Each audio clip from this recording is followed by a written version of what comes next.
Hello RD है। RD, मैं पंकज बोल रहा हूँ। अरे भाई कहाँ हो तुम? आरडी, वो मेरी तबीयत जरा ठीक नहीं है। अरे भाई तबीयत ठीक नहीं है तो घर पर आराम करो। मैं हफ्ता 10 दिन जितने की छुट्टी चाहिए मैं देने को तैयार हूँ। नहीं नहीं, इतनी लंबी छुट्टी की जरूरत नहीं पड़ेगी।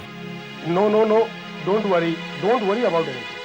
तुम्हारी छुट्टी विदाउट पे नहीं होगी। ओके, यू टेक रेस्ट, आराम करो। Okay bye. आरडी, मैं जरा कावेरी से बात करना चाहता था। इसी देर उसके एक्सटेंशन पर मैंने ट्राई किया। कावेरी ऑफिस में नहीं, एक्चुअली वो क्लाइंट्स के साथ बाहर मीटिंग पे गई। कब तक लौटेगी? आज तो वो ऑफिस नहीं आएगी। कल और परसों भी उसकी कुछ मीटिंग्स हैं, तो वो 2-3 दिन के बाद ही ऑफिस आएगी। और तुम्हारा फोन आया था, ये मैं उसे बता दूंगा, don't worry. Thanks, bye. Okay bye.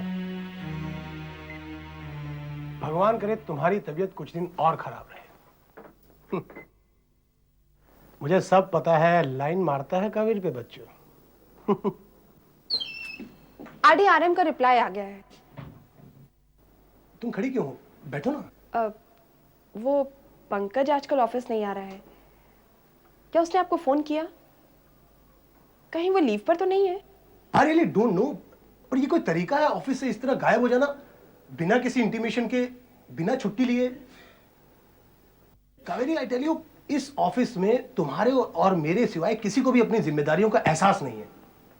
उसे कम से कम इन्फॉर्म तो करना चाहिए था। तुम खड़ी क्यों हो? बैठो ना।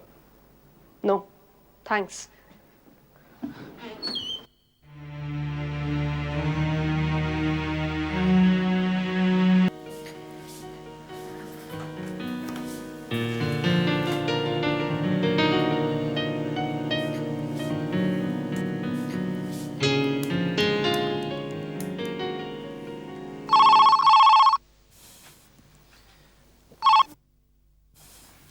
हेलो। हेलो, क्या मैं पंकज से बात कर सकती हूँ? आप कौन बोल रही हैं? जी, मैं कावेरी बोल रही हूँ। Kaveri? Wrong number. Wrong number? I know it was not a wrong number.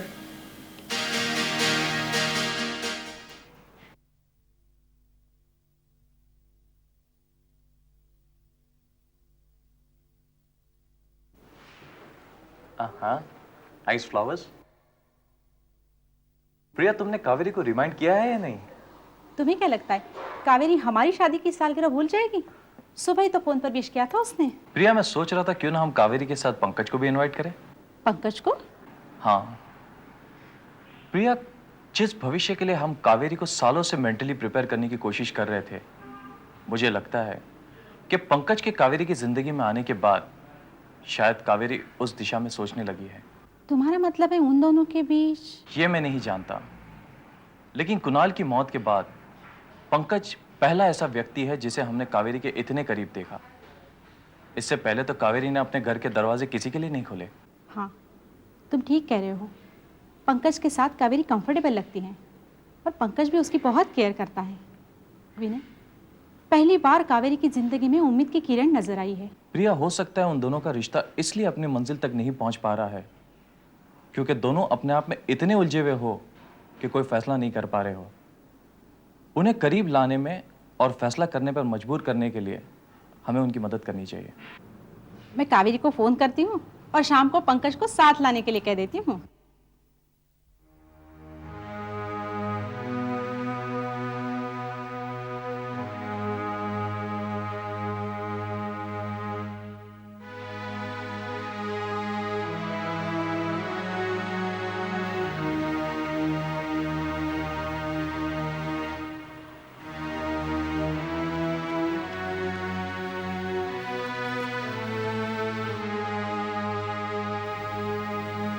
रश्मि,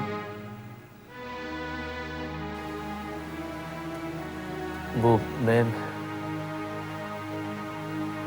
मैं तुम्हारे लिए कुछ सीडीज ले आया था, तुम्हारे फेवरेट सॉन्ग्स की।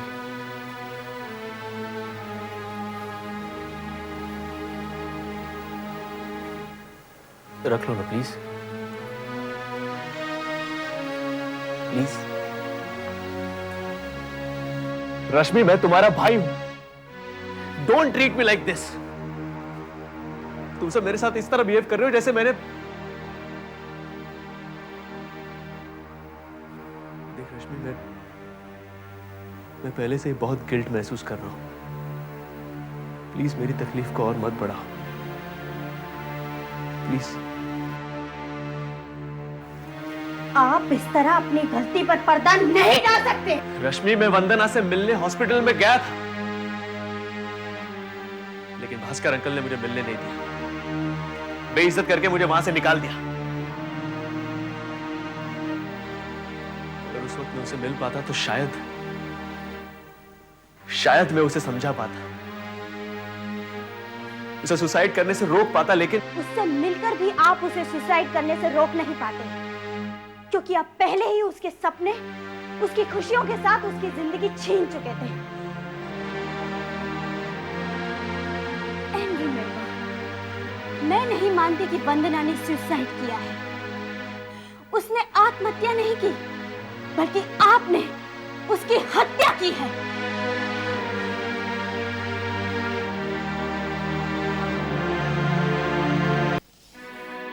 अब ये बात मेरी समझ में बहुत अच्छी तरह से आ रही है मीरा, कि पंकज ने वंदना के साथ शादी करने से इनकार क्यों किया। जब वंदना ही नहीं रही तो अब इस बात का क्या मतलब? मतलब क्यों नहीं है? वंदना नहीं रही तो क्या हम पंकज को किसी भी कैसी भी लड़की के साथ शादी कर लेने देंगे? आप कहना क्या चाहते हैं? मैंने पहले भी कहा था कि पंकज जरूर किसी लड़की के चक्कर में पड़ गया है, और यही सच है। उसने वंदना को उसी कावेरी के चक्कर में ठुकराया है। कावेरी? हाँ, वही जिसका फोन आता रहता है, जो उसके ऑफिस में काम करती है। मुझे पूरा यकीन है उसी के साथ चक्कर चल रहा है पंकज का। पंकज के फादर ने ही फोन उठाया था। I felt so awkward. पता नहीं उन्होंने ऐसा क्यों किया। रॉन्ग नंबर कहकर फोन रख दिया, और फिर मैं उसे दोबारा फोन करके यहाँ आने के लिए बुला भी नहीं सकती थी। लेकिन उन्होंने ऐसा किया क्यों? उन्होंने ऐसा क्यों किया ये तो मैं नहीं जानती, but I felt very insulted. बहुत बुरा लगा मुझे, and I am very much disturb because of that. Pankaj के फादर को लगता है कोई गलतफहमी हो गई है कावेरी। गलतफहमी? कैसी गलतफहमी? वो शायद समझते हो कि तुम दोनों के बीच। हम दोनों के बीच? वो ऐसा सोच भी कैसे सकते हैं? और ऐसा सोचने के लिए उनके पास कोई वजह भी तो होनी चाहिए। हम दोनों के बीच में ऐसा है क्या? It's all rubbish. Come on, now relax.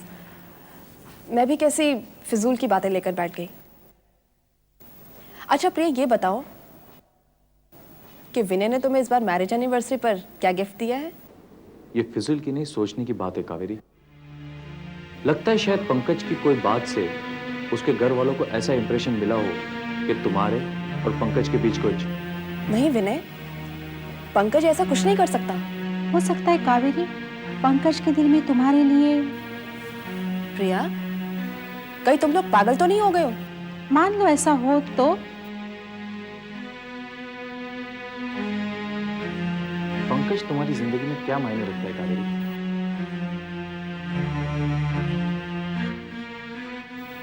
अनजाने हुए। Wrong number. वो शायद समझते हो कि तुम दोनों के बीच। It's all rubbish. मान लो ऐसा हो तो? पंकज तुम्हारी जिंदगी में क्या मायने रखता है कावेरी?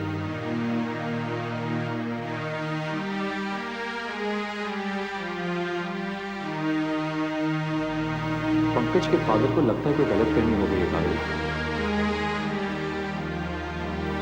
ये फिजुल के लिए सोचने की बात है कावेरी। पंकज तुम्हारी जिंदगी में क्या मायने रखता है कावेरी?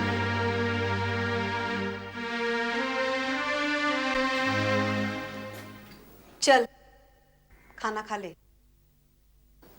माँ, 1 मिनट।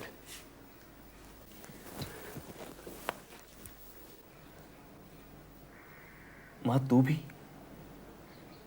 तू मेरे साथ ठीक से बात क्यों नहीं कर रही माँ? चल खाना खा ले। माँ, 1 मिनट, पहले मेरी बात का जवाब दे। मैं क्या करूं माँ? कोई मेरी बात सुनने के लिए तैयार नहीं। रश्मि ने तो वंदना का हत्यारा कह दिया। क्या ये ठीक है माँ? क्या तू भी यही समझती है? अपने ही घर में मैं एक अजनबी बन के रह गया। मां, मैं किसी का दुश्मन नहीं हूं। इतना स्वार्थी नहीं हूं कि अपनी खुशी के लिए जानबूझकर वंदना की जान ले लूं। मैं नहीं जानता था मां कि मेरी जिंदगी का सबसे अहम फैसला अपनी मर्जी से और ईमानदारी से लेना मेरे लिए इतना भारी पड़ जाएगा। मेरा एक फैसला मेरे लिए अभिशाप बन जाएगा। आप लोगों को क्या लगता है जो कुछ हुआ उससे मैं बहुत खुश हूं? क्या वंदना की मौत का मुझे कोई दुख नहीं है? मां, तुम्हारी ये खामोशी मुझे खाए जा रही है, काटने को दौड़ती। प्लीज मां, कुछ तो बोलो। अब हमारे पास बोलने के लिए कुछ भी बाकी नहीं है।